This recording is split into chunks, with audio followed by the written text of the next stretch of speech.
Hi everyone, this is doctor Preeti Batra और अपने इस चैनल पे हम बात करते हैं लॉ ऑफ रेजोनेंस की, मैनिफेस्टेशन की एंड लॉ ऑफ अट्रैक्शन की, और कैसे अपनी लाइफ में छोटी छोटी तब्दीली कर कर आप अपनी जिंदगी में वो सब कुछ पा सकते हैं जो आपके हार्ट की डीपेस्ट डिजायर है। आज हम बात करने वाले हैं जेलसी की। तो ये जेलसी की स्टार्टिंग जो है ना, वो होती कहाँ से है? शुरुआत होती है उस समय जब हम छोटे बच्चे होते हैं ना, और हमारे पेरेंट्स हमको बोलते हैं, यार तुझे पता है तेरे कजन के ये नंबर, तेरे कजन के ऐसा हुआ, उसके साथ ऐसा हुआ, किसी और के साथ वैसा हुआ। जब हम इस कंपैरिजन के मोल्ड में घुसते हैं ना, उस टाइम पर हमारे मन में उस इंसान के प्रति जेलसी होनी शुरू हो जाती है जो इंसान के साथ में, जिस इंसान के साथ में हमको कंपेयर किया जाता है। एंड इट्स वेरी ऑब्वियस कि हमको बुरा लगता है इस चीज का कि यार आप मुझे उसके साथ कंपेयर क्यों कर रहे हो, ठीक है।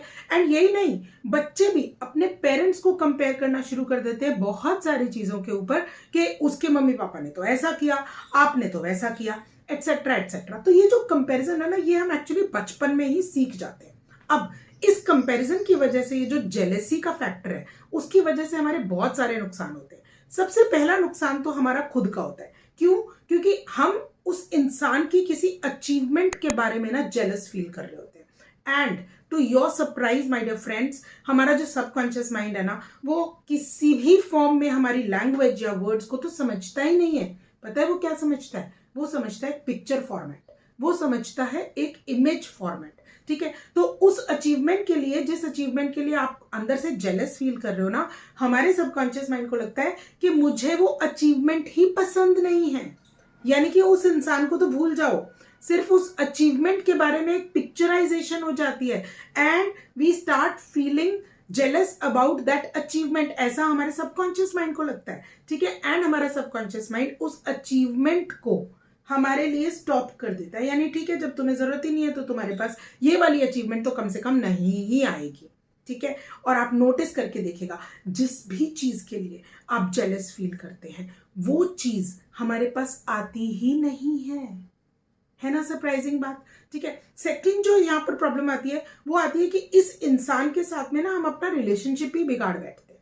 क्योंकि हम अपने मन में ना ये समझ लेते हैं कि यार ये हमारा दुश्मन है, उस बेचारे का कोई कसूर नहीं है, मगर फिर भी वो हमारी इस जेलस बिहेवियर का शिकार हो जाते हैं, ठीक है। ड्यू टू विच हम हर चीज में जो है ना, उनको अपने से नीचा दिखाने की कोशिश करते हैं। और इस कोशिश में भी माय डियर फ्रेंड्स, हम अपना ही नुकसान करते हैं। क्योंकि जब जब हम किसी और को नीचा दिखाने की कोशिश करते हैं, हम लोअर वाइब्रेशन पे चले जाते हैं। और जैसे ही हम लोअर वाइब्रेशन पे चले जाते हैं ना, हम अपनी ही सक्सेस को हॉल्ट पे डाल देते हैं, ठीक है। अब ये तो हुआ कंपैरिजन का नेगेटिव एस्पेक्ट, जहां पर हमको जेलसी होती है। इसका एक पॉजिटिव एस्पेक्ट भी है, और मैं आपको ऐसे 3 स्टेप्स देने वाली हूं जिससे कि आप इसके पॉजिटिव एस्पेक्ट को समझकर, लागू कर कर अपनी लाइफ को बहुत बहुत बहुत बहुत ब्यूटीफुल बना सकते हैं। जानना चाहेंगे इसके पॉजिटिव एस्पेक्ट्स और कैसे आप इन 3 सिंपल स्टेप्स के थ्रू अपनी लाइफ को बहुत बेहतर बना सकते हैं, ठीक है। तो पहला स्टेप क्या है? ठीक है, पहला स्टेप है, actually you have to find your own goal. अब होता यह है कि हम जो है ना, हम दूसरे के गोल्स के साथ में खुद को कंपेयर कर रहे होते हैं, ठीक है। हमारी लाइफ के ना 4 एरियाज है। 4 एरियाज है, हेल्थ एंड वेलनेस है, सेकेंड हमारा लव एंड रिलेशनशिप है, थर्ड हमारा फुलफिलमेंट है, और फोर्थ हमारा टाइम एंड मनी फ्रीडम है। अब हम क्या करते हैं ना, हम एक ही एस्पेक्ट में उस इंसान के साथ में खुद को कंपेयर कर रहे होते हैं, ठीक है। हम बाकी किसी एस्पेक्ट को देखते ही नहीं है, तो हाफ कंपैरिजन करते हैं, पूरा कंपैरिजन तो हम करते ही नहीं है, ठीक है। तो अगर मैं अपना गोल बना लूं, एक गोल बना लूं कि यार मुझे इस चीज को अचीव करना है, ठीक है, और मेरा एंड गोल जो है ना, उस चीज के सामने मुझे कोई दुनिया नजर नहीं आएगी, ठीक है।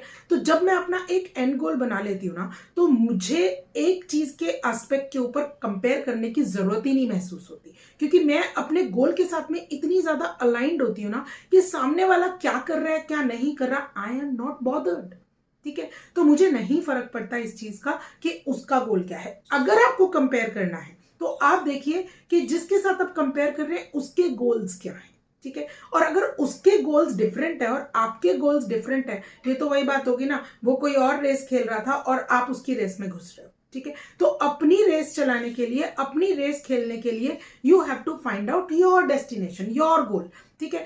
अब जब आपने फर्स्ट अपना ये स्टेप ले लिया कि मेरा गोल क्या है, now I am very clear about my goal, second step क्या है? सेकेंड स्टेप है आप अपने इस एरिया में, जिस एरिया में आप इतनी प्रोग्रेस करना चाहते हैं, जहां पे आपने गोल बनाया है, वहां देखिए कि कौन सा ऐसा इंसान है जो दी बेस्ट है, दी बेस्ट, यानी कि आइडियल पोजीशन किसकी है। अगर आप उसको आइडियल पोजीशन को समझते हैं तो आप ये देखिए कि कौन है जिसका फोर्ब्स मैगजीन में जो है ना फोटोग्राफ छप रहा है, या फिर अगर उसने वो अचीवमेंट किया है तो नेशनल लेवल पे या इंटरनेशनल लेवल पे उसको कितनी रिकॉग्निशन मिली।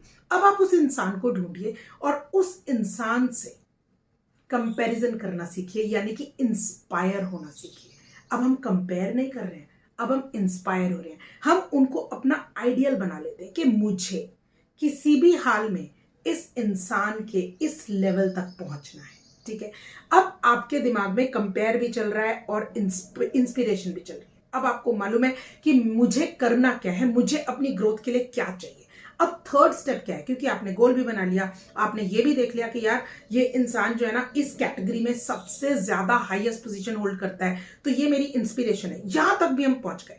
तीसरा जो सबसे ज्यादा इंपॉर्टेंट काम करना है ना, आपने इस इंसान की लाइफ को मिरर करना है, ठीक है।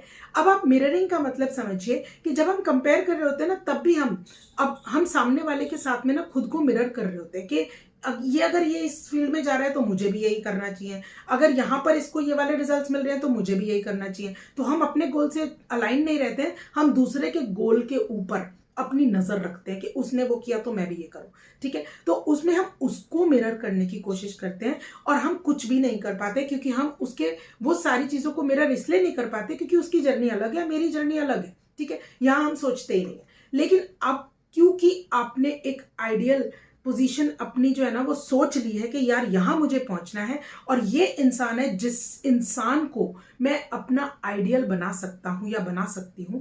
अब मुझे ये देखना है इसने अपनी जर्नी कहां से शुरू की, कब शुरू की, फर्स्ट ईयर में क्या किया, सेकेंड ईयर में क्या किया, थर्ड ईयर में क्या किया, और you start mirroring that person, यानी वो जो जो करते हैं या करते रहे हैं टिल नाउ, उनकी जो जर्नी अगर 10 साल 12 साल 15 साल भी चली है ना, तो अगर आप स्टार्ट कर रहे हैं तो उनके स्टार्टिंग पॉइंट से स्टार्ट कीजिए, ठीक है।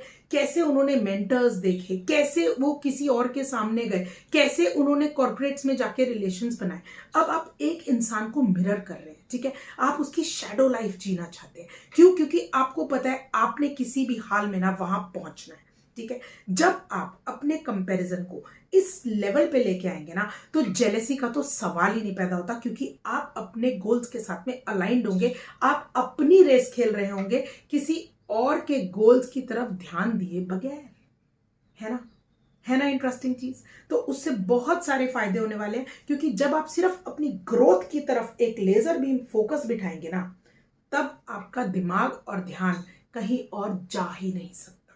And this is the beauty of manifestation, क्योंकि जब हम मैनिफेस्टेशन जर्नी में घुसते हैं और अपनी वाइब्रेशंस को एलिवेट करते हैं ना, जब हम उनको रेज करते हैं ना, तो ये सारे नेगेटिव इमोशंस कैसे हमारी लाइफ से जाना शुरू हो जाते हैं ना, ये हमें पता ही नहीं चलता। तो मैनिफेस्टेशन जर्नी का ये एक बहुत ही ब्यूटिफुल सिस्टम है where we have to follow the pattern of raising our vibrations। क्योंकि ये बात आप मान के चलिए कि यदि हमारा हार्मनी पीस जॉय एक मोमेंट में नहीं है, यानी कि हम यूनिवर्स के साथ में उस टाइम पर अलाइन ही नहीं हो पा रहे हैं, रेजोनेट ही नहीं कर पा रहे हैं, and because of this lack of resonance with the harmony and peace and joy of nature, हम हमेशा अपनी डिटीरियोरेशन को इनवाइट करते हैं, ना कि अपनी ग्रोथ को मैनिफेस्ट करते हैं। तो खुद सोचिए हमारे लिए क्या ज्यादा इंपॉर्टेंट है। Thank you so much for watching.